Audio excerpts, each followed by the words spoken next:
அன்றாட ஆன்மீகம் நிகழ்ச்சியில் உங்களை சந்திப்பதில் மிக்க மகிழ்ச்சி. உங்கள் அனைவருக்கும் எனது கனிவான பணிவான வணக்கங்கள். வாழ்க்கையில் பாருங்கள், பல சமயங்களில் வேதனைகள் ஏற்படுகின்றன. எவ்வளவோ கஷ்டப்படுறோம். பல சோதனைகள் ஏற்படுகின்றன. சோதனைகள் ஏற்படுகின்ற பொழுது நொந்து போயிடுறோம். அப்படி போகக்கூடாதுங்க. இந்த வேதனைகளும் சோதனைகளும் நமக்கு பாடமாக, படிப்பினையாக, வெற்றிக்கு அடிப்படையாக அமைகின்றன.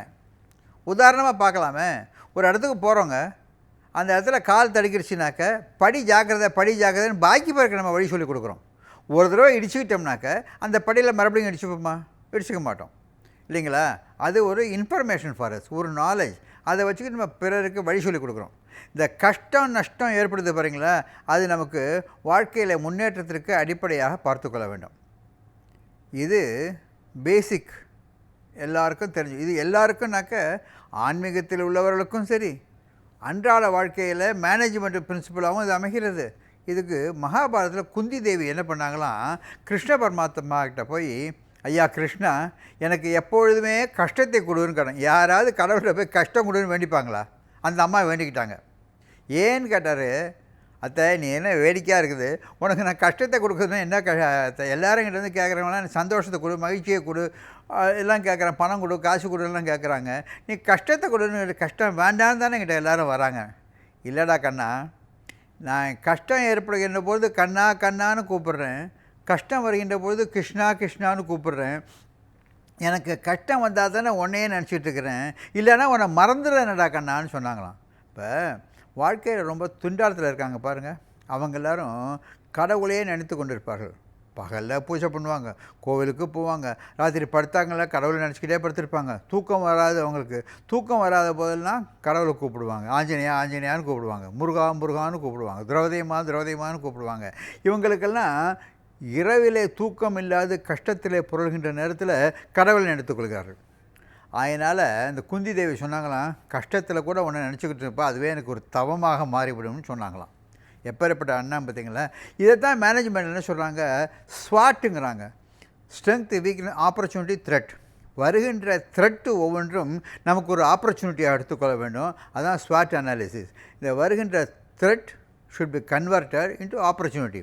அப்படி த்ரெட்டை நம்ம ஆப்பர்ச்சுனிட்டியாக மாற்றிக்கிட்டோம்னாக்க நம்முடைய வியாபாரம் பெருகும். அங்கே என்ன நடக்குதுன்னு தெரியும். இதுக்கு மேனேஜ்மெண்ட்டு ஒரு கதை சொல்லுவாங்க. ஒரு செருப்பு வியாபாரி, ஒரு செருப்பு கம்பெனி இருந்துச்சான், ஷூ கம்பெனி. இப்போ பெரிய பெரிய கம்பெனிலாம் ஷூ கம்பெனிலாம் இருக்குங்களா, பேட் வாங்குறாங்க, கரோன் வாங்குறாங்க, எல்லாம் பேர் சொல்கிறாங்க. அந்த மாதிரி இந்த அந்த ஷூ கம்பெனிக்காரங்க ரெப்ரசன்டேட்டிவ் அனுப்பிச்சாங்களாம். அதில் புதுசாக ரெக்ரூட் பண்ண ஒரு பையனை ஒரு கிராமத்துக்கு அனுப்பிச்சாங்களாம். அந்த கிராமத்தில் போய் செருப்பு விற்றுட்டு வரணும்னு அனுப்பிச்சாங்களாம். அவன் சொன்னான், சார் இந்த ஊரில் நம்ம மாதிரி பிராண்டட் செப்பல் வாங்குறவங்க யாருமே கிடையாது. அங்கே நாட்டுப்புறத்தில் தைக்கிற கட்டையும் அதையும் போட்டுக்கிட்டு இருக்கிறாங்க, நம்மளால் வியாபாரமே பண்ண முடியாது சார் அப்படின்னு ஒரு கை விரிச்சாராம் அவர். அப்படியாட தம்பி அப்படின்னு சொல்லிட்டு இன்னொரு ரெக்ரூட் அனுப்பிச்சாங்களாம். அந்த ரெக்ரூட் போனானாம், சார் இந்த ஊரில் யாருமே செருப்பு போட்டுக்கிறது இல்லை சார், எல்லாம் கட்டையை போட்டுக்கிறாங்க, எல்லாம் நடந்து போயிடுறாங்க, செருப்பு இல்லாமல் காலால் வெறுங்காலில் நடந்து போகிறாங்க சார். இங்கே நம்ம செருப்பு விற்கிறதுக்கு நல்ல ஆப்பர்ச்சுனிட்டி இருக்குது சார். நம்ம அவங்களுக்கு செருப்பு போட்டுக்கிறதோட நன்மையை சொல்லுவோம், செருப்பு போட்டுட்டு என்ன அட்வான்டேஜ்னு சொல்லுவோம். காலில் முள் குத்தாது, அப்படி முள் குத்திச்சுனாக்க அவங்க டெட்டனஸ் ஃபார்ம் ஆகும், புண்ணு உண்டாகும், ரத்தம் வரும், இதெல்லாம் சொல்லி அவங்களை எஜுகேட் பண்ணிவிட்டு சார் நம்ம செருப்பு விற்றோம்னாக்க நிறையா செருப்பு விற்கலாம் சார் அப்படிங்கிறத அவன் ஐடியா கண்டுபிடிச்சி சொன்னான். இதில் பாருங்கள், எங்கு ஒருவன் செருப்பு விற்க முடியாதுன்னு சொன்னானோ அதே இடத்துல மற்றொருவன் செருப்பு விற்கலான்னு சொன்னான். அதனால் எங்கே நமக்கு ஒரு இன்னல் ஏற்படுகின்றது, வியாபாரம் செய்ய முடியாது, லாஸ் தான் ஏற்படும், ஒன்றுமே பண்ண முடியாதுன்னு சொன்ன இடத்துல இன்னொருத்த ஆப்பர்ச்சுனிட்டி நிறையா இருக்குதுன்னு கண்டுபிடிச்சோம். ஆக நம்முடைய கஷ்டங்கள், நம்முடைய இயலாமைகள், நம்முடைய சோதனைகள் வருகின்ற நேரத்தில் அவைகளை நம்ம கன்வெர்ட் பண்ணணும். எப்படி? ஆப்பர்ச்சுனிட்டியாக கன்வெர்ட் பண்ணணும், சக்ஸஸுக்குள்ளே வழியாக பண்ணணும். இந்த தவம் செய்ய வேண்டும் என்று நினைக்கிறவர்களெல்லாம் நல்லா ஒரு ஏர் கண்டிஷன் ரூம் போட்டுட்டு உட்காந்து பூஜை பண்ணாங்கன்னா வராது, தூக்கம் வராது, பூஜை வராது, தவம் வராது. ஆனால் எப்பவும் வாழ்க்கையில் அடிபட்டு நொந்து போயிருக்கின்றார்கள் பார்த்தீங்களா, அப்போ என்ன நினைப்பாங்க, முருகா முருகா முருகான்னு சொல்லிகிட்டே இருப்பாங்க, சிவ சிவ சிவ சிவான்னு சொல்லிகிட்டே இருப்பாங்க, ஆஞ்சநேயா ஆஞ்சநேயா ஆஞ்சநேயான்னு சொல்லிகிட்டே இருப்பாங்க. அப்படி சொல்கிறப்போ அவர்களே நினைக்காத வகையிலே, அவர்களே கருத்தில் கொள்ளாத வகையில் அது தவமாக மாறிவிடுகின்றது. எவ்வளவு அன்றைக்கி ராத்திரி பூரா தூங்காமல் உட்காந்துருந்த நேரத்தில் பூரா ஆஞ்சநேயா ஆஞ்சநேயான்னு கூப்பிட்டு இருக்கிறான். 1008 ஆஞ்சநேயாவை தவம் உரு போட்டான், தவம் பண்ணிட்டான். இதுதான் பல நேரங்களில் இங்கே இருக்குது. கிட்டத்தட்ட நம்ம ஊர் பக்கத்தில் ஓமாம்புலியூர்னு ஒரு இடம். அங்கே போய் ஒரு ஆள் என்ன பண்ணாராம், ஒரு வேடன். அவர் என்ன பண்ணாராம், புலி துரத்திட்டு வந்துச்சான். புலி துரத்திட்டு வரைச்ச மரத்து மேலே ஏறி உட்காந்துருந்தாராம். மரத்து மேலே உட்காந்துட்டு ராத்திரி பூரா என்ன பண்ணுறது தெரியாமல் ஒரு இலையை பறித்து போட்டுக்கிட்டே இருந்தாராம். அந்த இலை கீழே விழுந்துக்கிட்டே இருந்துதான். ராத்திரி கீழே புலி உட்காந்துருக்கிறது, மரத்து மேலே ஏறி உட்காந்துருக்கிறாரு. கீழே விழுந்துடுவோமே, புலி கொண்டு போயிருமேங்கிறதுக்காக பயந்துக்கிட்டு மேலே உட்காந்துட்டு ஒவ்வொரு இலையாக பறித்து போட்டுக்கிட்டே இருந்தாராம். அந்த போட்ட இடத்துக்கு கீழே ஒரு சிவலிங்கம் இருந்துச்சான். அந்த சிவலிங்கத்தின் தலையில் இந்த வில்வம், போட்ட இலை வில்வம், அந்த வில்வம் நேராக சிவத்தின் தலையில் போய் விழுந்துச்சான். அன்னை நைட்டு சிவராத்திரி. அவருக்கு சிவபெருமான் காட்சி கொடுத்தாராம். சிவபெருமானுக்கு வில்வ இலை ரொம்ப முக்கியம், வில்வ இலை ரொம்ப விசேஷம். அது இவர் அறியாமல் இவருக்கு ஏற்பட்ட ஆபத்திலிருந்து தன்னை காப்பாற்றி கொள்வதற்காக பை சான்ஸ் வில்வ இலையை போட்டார். அது சிவலிங்கத்தின் மேலே சிவராத்திரி அன்றைக்கி விழுந்தது. இவருக்கு சிவனுடைய திருவருள் கிட்டியது.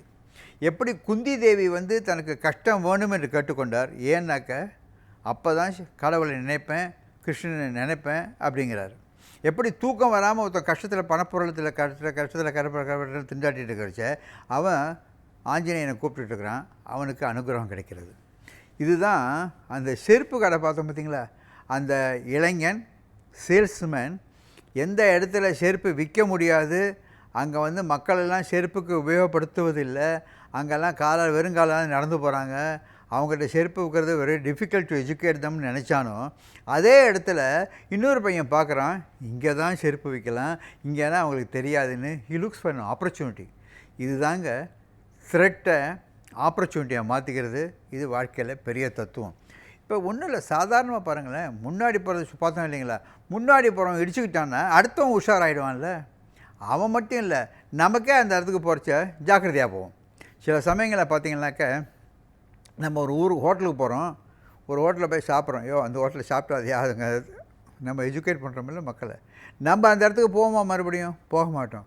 அதே போல் சிலருடன் உறவு வைத்து கொள்கின்றோம், பழகிறோம், அந்த ஆள் நமக்கு துரோகம் பண்ணிடுறான். துரோகம் பண்ணிட்டான்னா திருப்பி அங்கே போவோமா? இந்த பேங்கிலலாம் கடன் கொடுப்பாங்க, கடன் கொடுக்குறச்ச நோ யுவர் கஸ்டமர்ம்பாங்க, கேஒய்சி நாம்ஸ்னு சொல்லுவாங்க.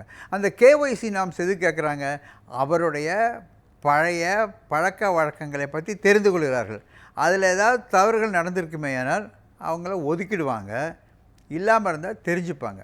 ஆக ஒவ்வொரு விஷயத்துலேயும் எங்கெங்கே நடக்கிறதோ அது தெரிஞ்சுக்கிறதுக்கு அடிப்படையாக இருப்பது, தவறுகள் நடந்தால் அந்த தவறுகளை தவிர்க்கலாம். ஒரு ஆள் கடன் வாங்கியிருக்கான், அந்த பேங்க்குக்கு பணம் கட்டலன்னு தெரிஞ்சால் நம்ம தவிர்த்து விடுவோம், இந்த பேங்க்குக்காரங்க அதை கொடுக்க மாட்டாங்க.